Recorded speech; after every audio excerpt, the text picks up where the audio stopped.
Playing with my husband's emotions, it is hard to pinpoint where it all began. I adore my husband, Jack, more than words can say. Everyone around us considers us the perfect couple, and Jack is seen as the ideal partner, charismatic, accomplished, and effortlessly witty. It seems people naturally gravitate toward him, even though he has never sought anyone's approval. Jack is approaching 50 now, and as his wife, I, Karen, trail him slightly in age.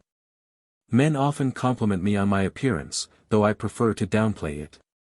The worst are the overly confident types, but I try to brush it off.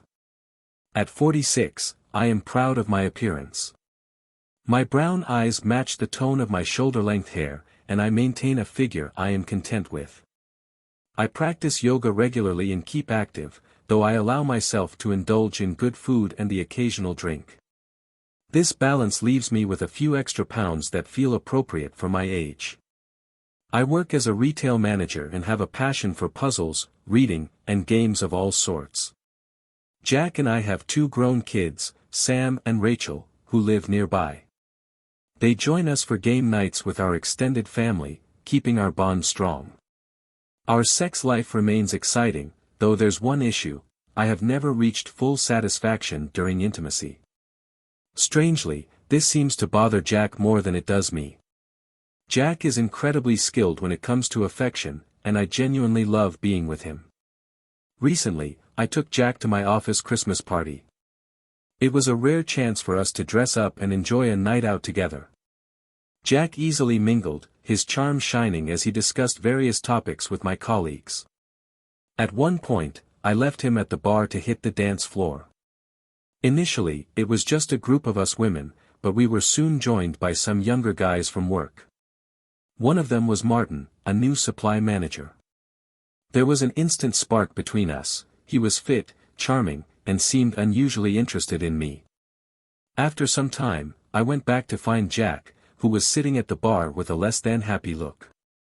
"Hey, babe, sorry about that," I said, trying to sound light-hearted. I got caught up talking and walking around. Jack raised an eyebrow and nodded toward Martin, who was nearby. "Talking to everyone? Or just him?" he asked, his tone sharp. "That's Martin," I explained quickly. "He's just a coworker." We danced a little, but it was harmless. Jack studied me for a moment. "You like him, don't you?" His tone was more matter-of-fact than accusatory. "What?" "No." I replied instinctively, though deep down, I couldn't deny it entirely. I had thought about it, perhaps too much. The attention was flattering, but I knew where my heart truly lay, with Jack.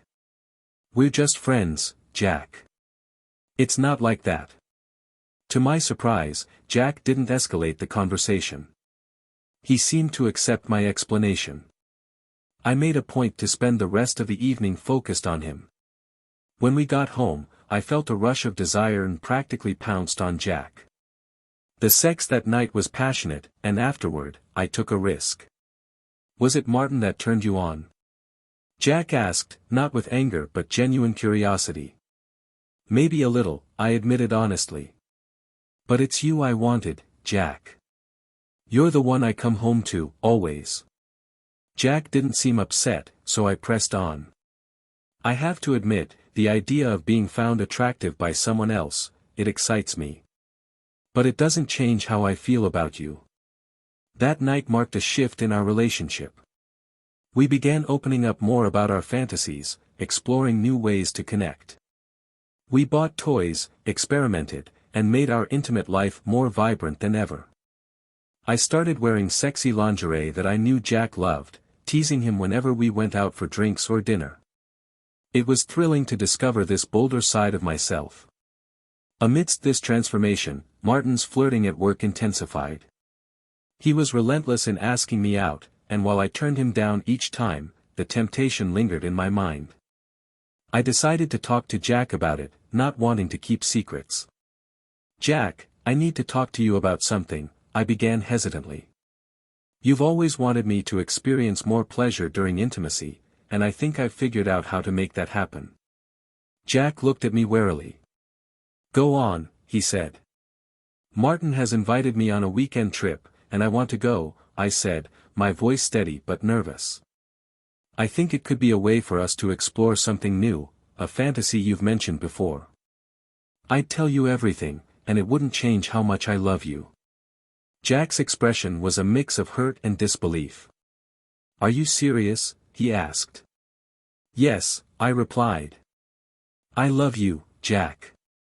This isn't about replacing you or betraying you, it's about discovering something we can share together. I'll always come home to you. Jack didn't respond immediately. His silence hung heavy in the air as I tried to gauge his thoughts. That night, neither of us slept well. I second-guessed myself endlessly, wondering if I was making a terrible mistake. By morning, Jack seemed calmer, though I knew he was still processing. I hoped he could see this as an opportunity to reignite our connection, not a threat to our bond. As I prepared for the weekend, slipping into a new set of lingerie, a mix of excitement and guilt washed over me. The lingerie, a garter belt, bra, and thong, felt decadent, almost indulgent. The thrill of wearing it for someone else was intoxicating, even as I reminded myself of where my heart truly belonged. I could feel a twinge of guilt towards Jack, but the overwhelming excitement pushed it aside.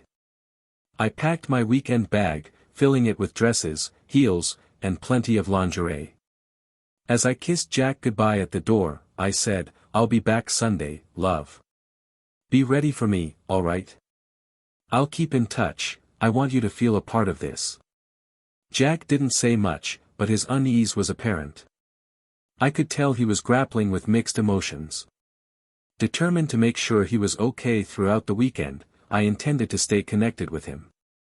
When I arrived and met Martin, his delighted expression at my outfit gave me a thrill. I let him catch a peek of the lace stocking tops under my dress, relishing the way his eyes lit up with desire. I wasn't trying to hide it, I wanted him to see me exactly as I was. The tension between us was electric, and I found myself enjoying the game more than I expected.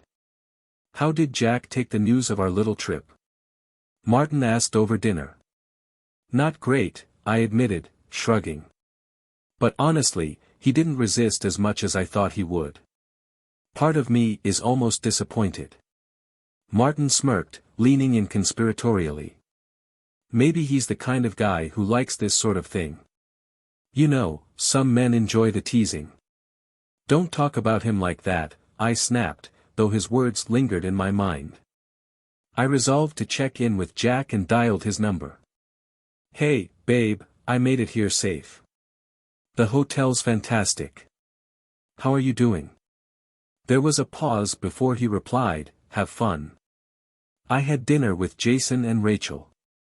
His short, almost casual response made me worry. What had he told our kids? I doubted he'd say anything, it would embarrass him, but still, the thought troubled me. I tried to steer the conversation toward lighter ground. Martin's being a total gentleman. It's so exciting to live out this fantasy. Ah, Jack replied cryptically, sometimes it is hard to tell where the fantasy ends and reality begins. His words puzzled me.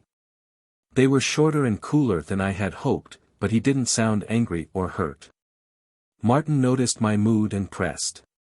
What did he say? I relayed the conversation, and Martin chuckled. Sounds like he might even enjoy this more than you thought. Send him a picture. See how he reacts. Uncertain, I hesitated before snapping a selfie of us at the restaurant and sending it with a caption, I'm so grateful for everything we have, and this is just adding even more. Then Martin suggested I tweak the wording to fit the hot wife fantasy. I changed more to an amazing date and hit send. Jack's reply came back quickly, looks like you're enjoying yourself. You really dressed up for the occasion. I noticed no wedding ring. Reminds me of our anniversary at that same hotel. My stomach nodded slightly as I read his message. Memories of our special night at this very location flooded back. I quickly texted, don't worry, babe. The ring will be back on Sunday, just like I'll be back with you. I love you. I couldn't ignore the faint pang of guilt that followed, but I reassured myself I'd make it up to him when I returned. After dinner, Martin and I shared a few drinks, but the tension was unbearable. We skipped another round and headed to the room. As we stepped inside, I quickly sent Jack another text, already on my way up. Hope this excites you. I'll always be your hot wife. The moment we were alone, Martin pulled me into a deep, passionate kiss. His hands roamed as he whispered, "You won't regret this, Karen. Maybe we can make it a regular thing if Jack is on board." I couldn't deny how thrilling it felt to be desired by another man. It was intoxicatingly new and electric. Martin's touches sent waves of anticipation through me, but I gently pushed him toward the bed. "Wait here," I told him, "I need a moment." In the bathroom, I slipped out of my dress and looked at my reflection. The garter belt, lace bra, and thong I had chosen were indulgent and provocative. Admiring the sight, I felt a mixture of pride and guilt. Grabbing my phone, I noticed Jack still hadn't replied to my earlier message. Concern crept in. Was this harder for him than I had anticipated? I typed quickly, "Jack, are you there? You've been so quiet tonight. I love you, baby. We'll make this all up when I get home." As I stared at the screen, waiting for a response, doubts began to creep in. Could we really move past this? Could he? I wasn't sure, but there was no turning back now. I stared at my phone, my mind racing as I tried to decipher Jack's feelings. Surely, some part of him must be second-guessing or regretting how things were unfolding. To reassure him, and maybe myself, I snapped a few selfies in the bathroom mirror, showing off my lingerie and stockings, and sent them with a caption, "Don't worry, love. You'll see me like this too soon. All for you." From the other room, Martin called out teasingly, "Are you trying to drive me crazy in there?" My phone vibrated. Jack's reply was brief, "Yes, it did." It threw me off. What did he mean by that? I tried calling him, but he didn't answer. Panic bubbled under the surface as I considered sending another message, but then his text alert chimed again, "You like puzzles? Look at the first letters of my replies." Confused, I scrolled back through his messages. My heart sank as I pieced it together, "Have fun. Actually, forget. Obviously. Divorce."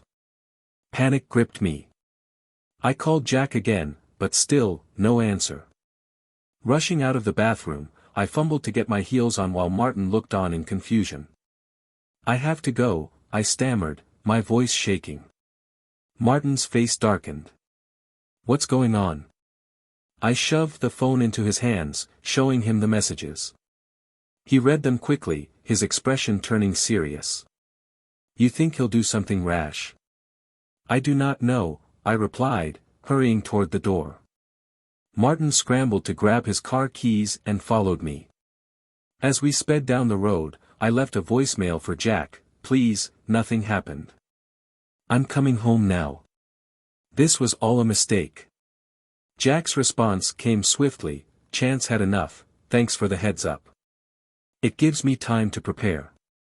Tears blurred my vision as I frantically typed back, "Please don't do anything drastic. I'll fix this, I promise." His reply was cold, almost mechanical, "Loving you was the mistake. Legally speaking, you've left me no choice. I'm out." My breath hitched as I read the next part, "You did not even know Martin is married with 3 kids, did you?" His words cut deep, exposing a reality I had not considered. I turned to Martin, my voice trembling. "You have a family?" Martin avoided my gaze but nodded. "Yes, but it's complicated." By the time we reached my home, it was dark and eerily quiet. A "for sale" sign sat starkly in the front yard. My heart pounded as I stepped inside, where I found divorce papers neatly arranged on the kitchen table, already signed by Jack. His clothes, his personal items, everything that made this house ours, was gone. I sank into a chair, overcome with despair. This house was my sanctuary, my pride and joy, and now it felt like an empty shell. The weight of losing Jack hit me all at once. He had been my confidant, my partner, my source of endless laughter and joy. And now, he was gone. In a last-ditch effort, I sent one more text: "We're not done. I love you, and I know you love me too." For 2 agonizing weeks, I heard nothing. Jack withdrew half of our savings and took everything he valued most. Then one day, an envelope arrived, addressed in his handwriting. Inside was his wedding ring. Seeing it broke me all over again. The next morning, my phone buzzed. Jack had texted, "Just wanted to let you know I've arrived safely. The resort is beautiful." Attached was a photo of a stunning turquoise coastline. For a brief, foolish moment, I felt hope, until I read the next text, decided to live out my fantasy this time. "Meet Marlene, an incredible hostess and lady." A picture of a gorgeous woman in a bikini, lounging on a chaise, accompanied the message. I felt the bile rise in my throat. Jack had weaponized my own words, mimicking the texts I'd sent about Martin. His words dripped with bitterness: "No ring here, babe. Wanted to respect your style, you should have received it back by now." I frantically texted, "Jack, please come home. I'll do anything." His final response came, "Sorry, Karen, but I can't offer restoration or reconciliation. Goodbye." My stomach churned as I reread the messages, piecing together his cryptic parting words: "Hi. Resolved. Great. Dandy. Goodbye." That was it. He was done. And then the final blow fell. Jack had copied all the texts I'd sent during my night with Martin into an email thread, forwarding it to Martin's wife, my parents, and even our kids. My phone rang moments later, Martin furious. "You ruined my life," he yelled. "My wife's divorcing me, and it's all your fault." I hung up on him, my anger boiling over. He had been the one pursuing me relentlessly. My parents called next, furious and bewildered. They could not fathom what I had been thinking. But their disappointment paled in comparison to my children's reaction. "Don't expect Dad to come back," Rachel said coldly. "You've destroyed everything." And with that, my world shattered. What do you think about this story? Write in comments. If you don't follow our channel Cheating Room, you will probably never hear from us again. If you are subscribed, congratulations, you will not miss any exciting story. Thank you for listening to this shocking story with us. See you again. Bye bye.